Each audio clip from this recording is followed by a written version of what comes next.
The two-story house in the suburbs of Bridgeport, Connecticut, was a small but warm home for Rachel Harper and her son Michael. For 3 years since losing her husband David in a car accident, Rachel had been raising her son as a single mother.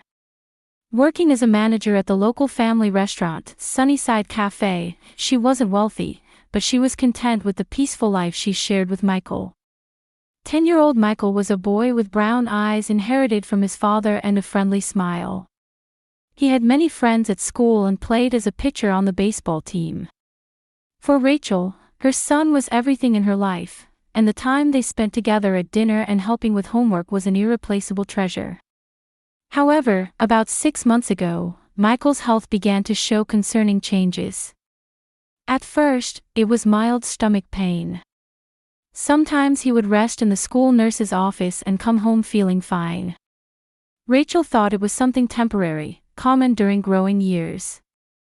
But the symptoms gradually worsened, with severe headaches and vomiting added to the mix. Holding her son as he suffered through the night, Rachel found herself rushing to the emergency room more and more frequently. Dr. Smith, their pediatrician, examined Michael carefully, but despite repeated blood tests and X-rays, the cause couldn't be identified. When the symptoms became severe, Michael would be hospitalized. After discharge, the symptoms would reappear after a while, leading to another hospitalization in a repeating cycle. Rachel reduced her work hours and devoted herself to caring for her son. During this difficult time, Rachel's mother Dorothy became a reliable source of support. Dorothy had years of experience working as a nurse and actively offered to help care for her grandson. She was someone who valued appearances and had a good reputation among the neighbors as an exemplary mother. While Rachel was away at work, her mother took the initiative to look after Michael. Living with her mother was Rachel's sister Jessica. Jessica had been laid off from her job a few months earlier and was currently unemployed. She was emotionally unstable and sometimes became upset, but she seemed to care for her nephew Michael. Rachel was deeply grateful that her mother and sister worked together to care for Michael. One Sunday afternoon, when Rachel returned from shopping, she found Michael sitting on the sofa in the living room, flanked by his grandmother and aunt. The three seemed to be having some conversation, but they suddenly fell quiet when Rachel appeared. Michael looked pale and didn't have his usual bright expression. "Welcome home, Rachel," her mother Dorothy stood up to greet her. "Michael seems a bit tired, so it might be better to let him rest early." "Yes, I think so." "Thank you, Mom." Rachel approached her son and placed her hand on his forehead. He seemed to have a slight fever. Her sister Jessica silently picked up her bag and began preparing to leave with their mother. "I'll come check on him again tomorrow," their mother said, and the two quickly headed home. That night, Michael complained of severe stomach pain again, and Rachel rushed to the emergency room in a panic. While receiving an IV drip on the hospital bed, Michael held tightly to his mother's hand. "Mama, I'm scared," Michael whispered in a small voice. "It's okay, Michael.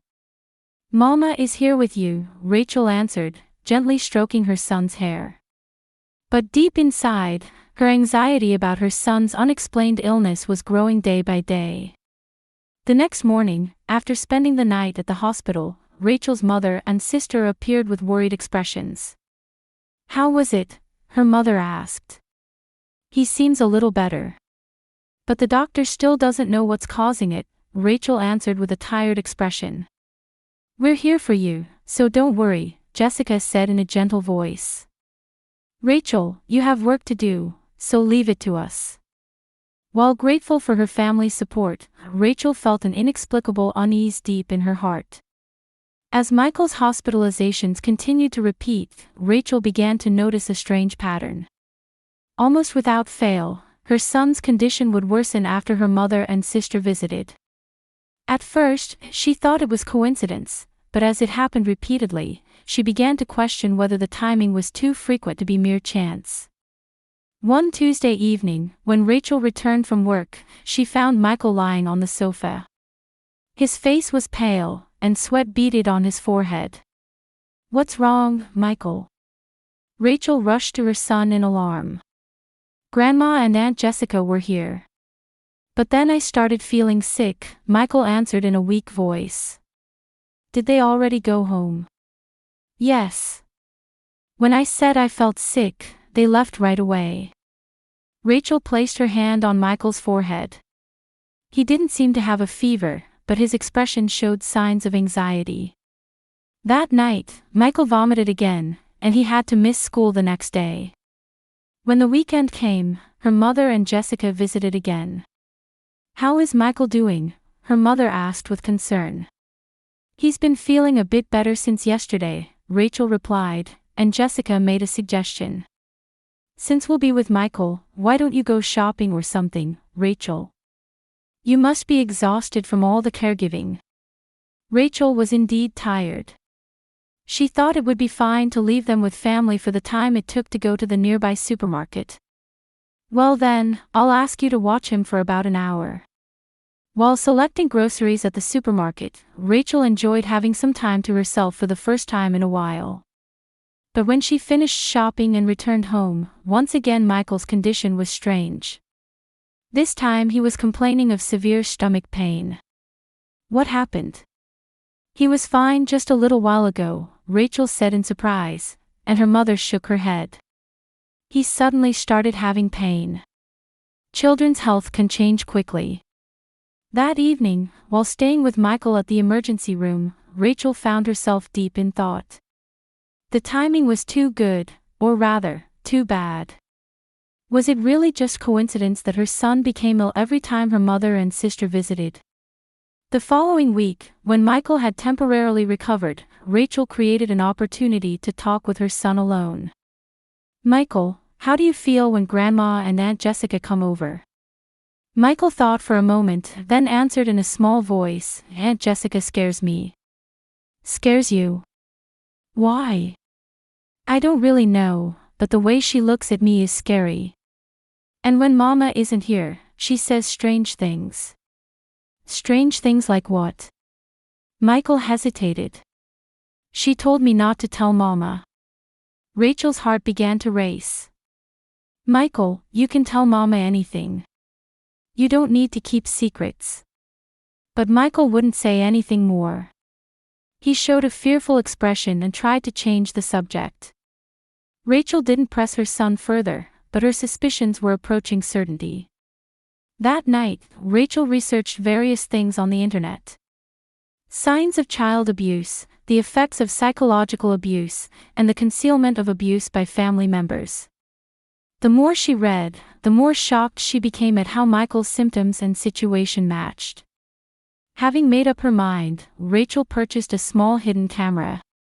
She decided to install them in Michael's room and the living room to record what happened when she wasn't there. Though she wasn't good with technology, she was prepared to do anything to protect her son. The first weekend after installing the cameras, Rachel lied about having errands and went out.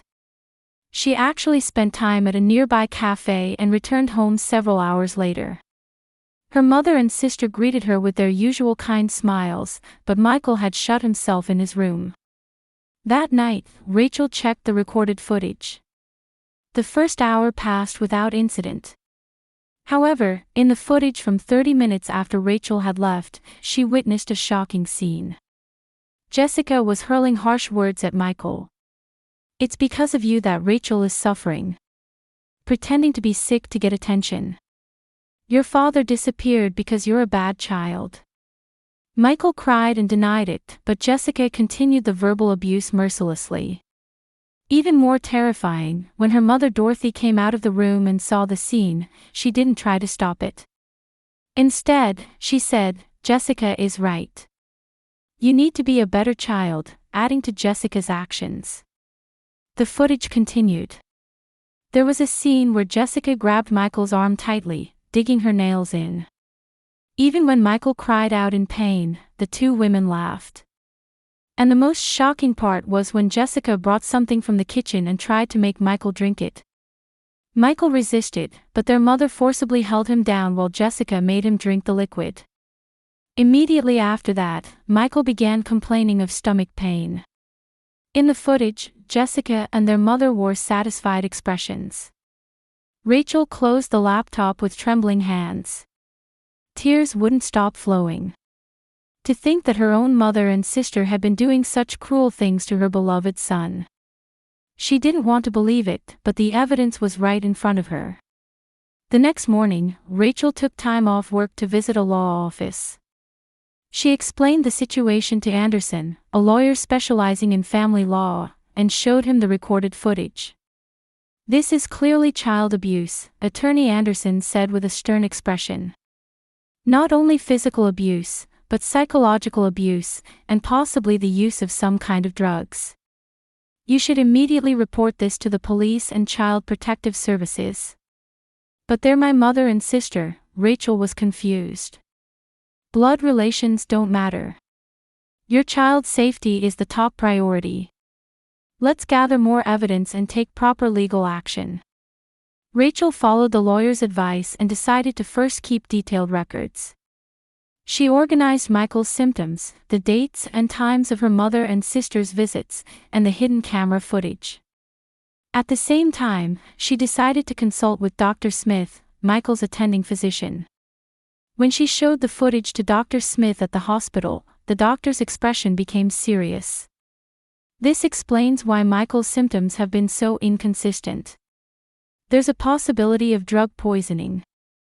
Let's conduct detailed tests." The results of new blood tests detected trace amounts of laxatives and painkillers in Michael's system. Because small amounts had been administered over a long period, serious health damage had been avoided, but continued use could have been life-threatening. With this evidence in hand, Rachel finally resolved to take action.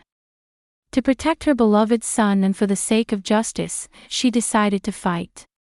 Even if the opponents were family members, this was unforgivable. Before going to the police station, Rachel had one last conversation with Michael. "Mama will protect you. I won't let you be scared anymore." For the first time, her son showed a relieved expression and hugged his mother tightly. On Thursday, after finishing her afternoon shift at Sunnyside Cafe, Rachel headed to the hospital to check on Michael. His condition had worsened since the night before, and he had to be hospitalized again. This was the 7th hospitalization. Rachel's heart was heavy, and the content of her consultation with the lawyer wouldn't leave her mind. When she parked her car in the hospital parking lot, Rachel noticed that her mother Dorothy's old sedan was already parked there. Sister Jessica was probably with her too. What would normally be a reassuring sight was now only a source of anxiety. She entered through the hospital's main entrance and took the elevator to the 4th-floor pediatric ward. The hallway was relatively quiet for the evening hours. Nurses were busily moving about, and children's voices could be heard in the distance. Michael's room was at the end of the hallway. As she walked along, checking the room number plates, Rachel stopped. She could hear voices coming from the hospital room. The door was about half open, and the conversation inside could be heard leaking into the hallway. It was her mother's and sister's voices. They were speaking in low voices, but in the quiet hallway, it was clear enough to understand. "We can't continue this much longer," Jessica's voice said. Rachel might be getting suspicious. "It's fine," her mother Dorothy replied. "It'll be over soon." Rachel's heart began pounding violently. What would be over? She hid behind the hospital room door and listened carefully. But what if that child says something? Jessica's voice carried anxiety. "Michael doesn't remember anything. The drug should have made his memory fuzzy too," her mother's voice was cold. "Besides, even if he says something, who would believe the rambling of a sick child?" Rachel took out her smartphone from her handbag with trembling hands. She opened the recording app and tapped the screen. Recording began. "Let's have him transferred next week," her mother continued. "At the state hospital, we have an acquaintance who's a doctor. We can have him write an appropriate medical certificate there." An appropriate medical certificate. A diagnosis that he has psychological problems. That way, Michael's testimony won't be believed. And Rachel won't be able to handle caring for her son anymore, so she'll probably put him in an institution. Rachel gasped. Her mother and sister were planning to have Michael committed to a psychiatric hospital. If we don't get caught, that's the end of it, Jessica laughed. Rachel will suffer for the rest of her life, never knowing what caused her son's illness. That's right. That child needed punishment. Her mother's voice had a chilling coldness. After marrying David, she started looking down on us. Through Michael, we taught Rachel about reality. It was fun at first, Jessica continued. Watching that child suffer was somehow refreshing. Seeing Rachel desperately nursing him was amusing too. But lately it's become troublesome, her mother sighed.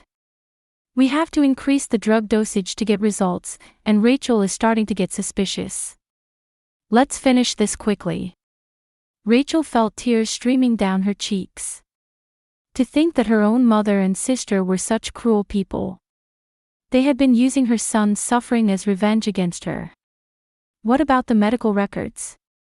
Jessica asked. Already arranged. My old colleague is at the records hospital, so she'll modify the past records a bit. We'll add records showing that Michael had psychological problems before. Amazing, Mom. You really are an experienced nurse. When you've been in this industry for 40 years, you build up connections. Even doctors will cooperate if you give them appropriate compensation. Rachel continued recording in disbelief. Her mother was even planning to bribe medical professionals. But will we really not get caught? Jessica still seemed worried. It's fine. Rachel would never suspect us. Normally, people don't think that their mother and sister would abuse their child, her mother answered confidently. That's true. And there's no evidence. Exactly. We've always acted carefully. The drugs we gave Michael were types that are quickly expelled from the body, and we carefully adjusted the amounts. We focused on psychological abuse so there would be no physical traces left on his body. Rachel's body shook with anger. The two had been treating her son like a complete test subject. What about the transfer procedures next week? Jessica asked for details. I'll explain to Rachel that more specialized treatment is necessary. If I say that the state hospital has better facilities and long-term hospitalization is possible, she'll be convinced. Meanwhile, we can make Michael's memory even more fuzzy. That's right. Under the name of drug therapy, we'll have them administer drugs that affect memory. Then he won't be able to remember the past. Rachel was horrified. The two were trying to erase her son's memories. What if Rachel comes to visit? We'll restrict visiting hours.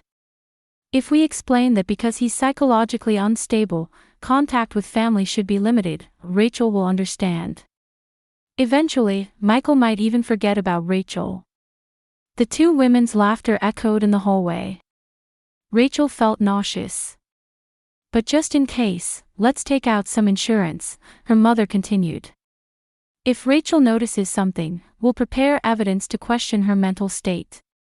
Single mother stress, psychological instability from her son's illness, we could use those reasons to possibly restrict her parental rights.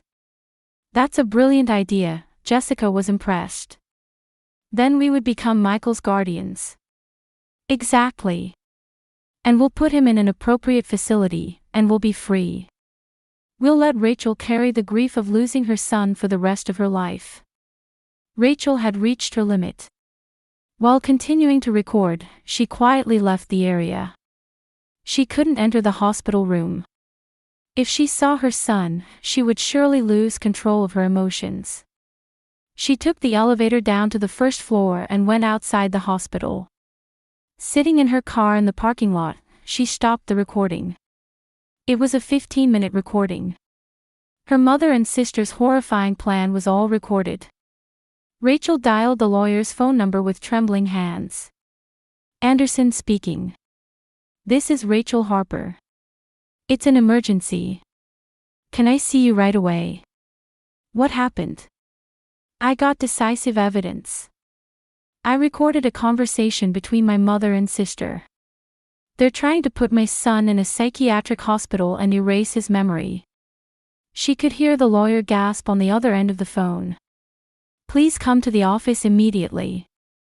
Let's contact the police and Child Protective Services. Ensuring your child's safety is the top priority. Attorney Anderson's office was still lit past 8 o'clock at night. After listening to the audio file Rachel had recorded, the lawyer nodded with a serious expression. This is perfect evidence. Child abuse, drug administration, falsification of medical records, bribery. Multiple serious crimes are recorded, Attorney Anderson said while saving the file. Let's contact the police and Child Protective Services right away. That same night, Rachel was questioned at the police station. The recorded audio, hidden camera footage, and Michael's blood test results, all evidence was submitted. Detective Inspector Thompson, an experienced woman, listened seriously to Rachel's story.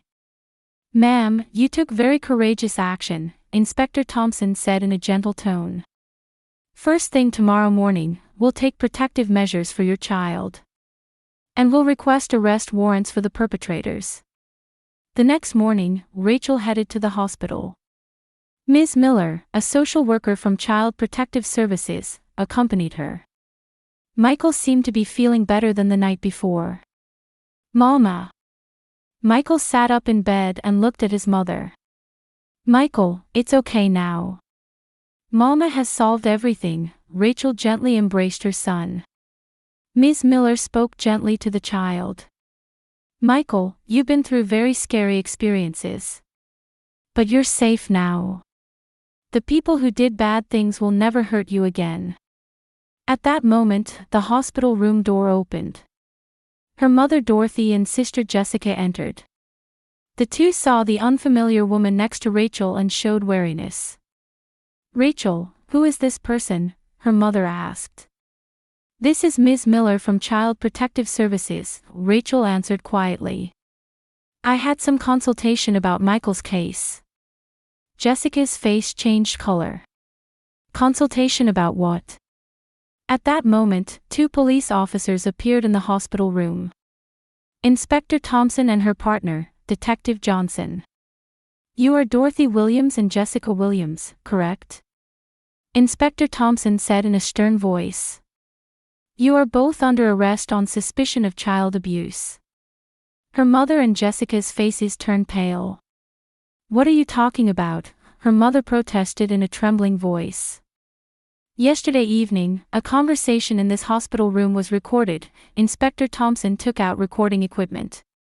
Drug administration to Michael, plans for forced psychiatric hospitalization, falsification of medical records. We have evidence of everything. When the recording was played, both women's faces turned white. Their own voices speaking their horrifying plans echoed through the hospital room. This is wiretapping. Isn't that illegal? Jessica shouted. Recording conversations in public places is legal, Attorney Anderson entered the hospital room and explained. Moreover, it's a legitimate act to protect the child's safety. Rachel, what have you done? Her mother glared at her daughter. Betraying your family like this. You're the ones who betrayed us, Rachel answered with tears flowing but in a firm voice. Doing such horrible things to my son, your grandson. That child was impudent. Jessica flew into a rage. After you married David, you started looking down on us. Does that justify abusing a 10-year-old child? Ms. Miller said in a harsh tone. When the police officer tried to handcuff Jessica, she began struggling. Let go of me. I didn't do anything wrong. You don't think using drugs to make a child suffer is wrong? Inspector Thompson said calmly. Her mother Dorothy seemed to give up and dropped her shoulders. I was just managing Michael's health as a nurse. You call administering laxatives and painkillers without permission health management? Attorney Anderson showed the documents. Blood tests detected drugs. That child's testimony can't be trusted, her mother made a last resistance. He's confused from his illness." At that moment, Michael began speaking in a small voice. "Aunt Jessica made me drink strange medicine. Grandma was there too." Her son's voice was trembling but clearly audible. "Even when I didn't want to, they forced me to drink it. It was very bitter, and after drinking it, my stomach always hurt." All the adults in the hospital room were moved by her son's brave testimony. "And then, they threatened to kill me if I told Mama," Michael continued. "But I'm not scared anymore. Mama will protect me." Jessica completely lost control, causing a commotion that brought nurses running. Her mother Dorothy was handcuffed in silence. "I'm sorry I couldn't protect my son," Rachel bowed her head to Ms. Miller. "You are an admirable mother," Ms. Miller answered gently. "You noticed the truth and had the courage to act. That's what matters most." A few days later, the arrest of her mother and Jessica was widely reported in local news. With the headline, "Child Abuse Case by Former Nurse and Daughter," the details of the case were reported. The neighbors were shocked because on the surface, they had seemed like an exemplary family. The trial began 3 months later. Rachel and Michael testified as witnesses. Michael, though trembling with fear, told the truth. The hidden camera footage and recorded conversations became decisive evidence. "I sentenced defendant Jessica Williams to 5 years imprisonment for child abuse," the judge read the verdict. "I sentenced defendant Dorothy Williams to 3 years imprisonment as an accomplice." In the courtroom, Jessica showed no sign of remorse to the end. "I hated that child," she shouted. Her mother Dorothy apologized in her final statement, but it was merely formal, concerned with appearances. After the verdict, Rachel was surrounded by reporters. "What did you learn through this incident?" a reporter asked. "Even if there are blood relations, people who hurt children are not family," Rachel answered clearly. "True family are people who love and protect each other." Michael recovered dramatically after the incident. Once the drug effects disappeared, he returned to being the bright boy he originally was. He returned to school and his cheerful figure playing baseball with friends came back. "Mama, I'm really okay now," Michael said to his mother one night. "The scary people are gone, and Mama protects me." Rachel embraced her son while crying. The long battle was over, and peace had finally returned. She had been able to reveal the truth and achieve justice. Most importantly, she had been able to restore her precious son's smile. The incident had a major impact on the local community. It became a catalyst for changing people's awareness about the importance of early detection of child abuse and the hidden dangers of abuse by family members. Rachel's courageous actions gave hope to many mothers. A year passed since the verdict. Jessica was serving her sentence in a state prison, but showed no signs of remorse. No one came to visit her, and she spent lonely days. Even the other inmates despised her as the woman who abused children. She still didn't think she had done anything wrong and considered it just bad luck. Her mother Dorothy was housed in a facility for minor offenders. For her, who had valued appearances above all else, being reported in newspapers and on television was the ultimate humiliation. The gazes of neighbors, the loss of her place in church, and above all, the reality of losing her grandson devastated her. When she met Rachel in the visiting room, Dorothy offered a heartfelt apology for the first time. "Rachel, I'm truly sorry. I was a failure as a mother and as a grandmother." However, Rachel's response was calm. "I accept your apology, but I cannot forgive you. The wounds Michael received won't heal easily." Meanwhile, Michael had become remarkably healthy. After the incident, Rachel received counseling with her son, getting help from specialists to heal the emotional wounds. Once the drug effects disappeared, Michael's natural brightness returned. At school too, he was surrounded by friends and was active as the ace pitcher on the baseball team. "Mama, I'm really okay," Michael smiled at his mother one evening after dinner. "I don't have scary dreams anymore, and school is fun." While watching her son's growth, Rachel realized that she herself had changed through the incident. Through the case, she deeply understood that blood relations alone don't make family. She learned that true family are people who love each other, support each other, and protect each other no matter what. A year and a half after the incident, Rachel and Michael moved to a new town. It was a small town in Vermont, a peaceful place surrounded by beautiful mountains. Rachel was put in charge of managing a local cafe, and Michael made many friends at his new school. In their new life, Rachel began volunteer work supporting victims of child abuse. Using her own experience, she counseled mothers in similar situations.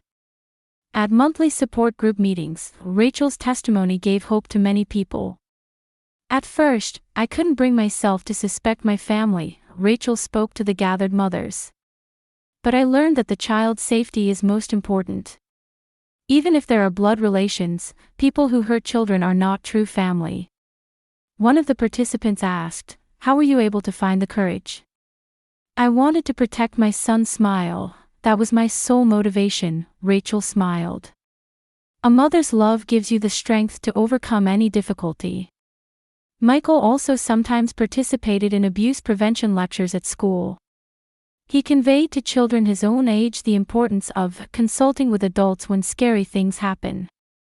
Although he was initially afraid of speaking in public, he could now confidently share his experiences. "I went through scary things, but Mama protected me," Michael spoke to the children. If any of you experience unpleasant things, please consult with adults you trust. You don't need to endure it alone. One autumn evening, Rachel and Michael were walking by the lake. The sunset reflected beautifully on the water's surface, and their shadows stretched long. "Mama, we're a real family, aren't we?" Michael said, holding his mother's hand. "Of course we are, Michael," Rachel gently squeezed her son's hand back. "We're the best team. When I grow up, I want to be strong like Mama." "You're already strong enough. You were very brave through all of this." The two sat on a bench by the lake and spent quiet time together. Bird calls could be heard in the distance, and the wind gently caressed their cheeks. The pain of the past might never completely disappear, but a future full of hope awaited them. "Family isn't about blood relations, is it?" Michael murmured. "That's right. True family are people who cherish each other and protect each other," Rachel looked at her son. "Like us." As the sunset sank behind the mountains, mother and son took each other's hands and headed home. The new life they had built in their new town, and their unshakable bond. For Rachel and Michael, this was the beginning of true family. A bright future spread before the two who had overcome their difficulties.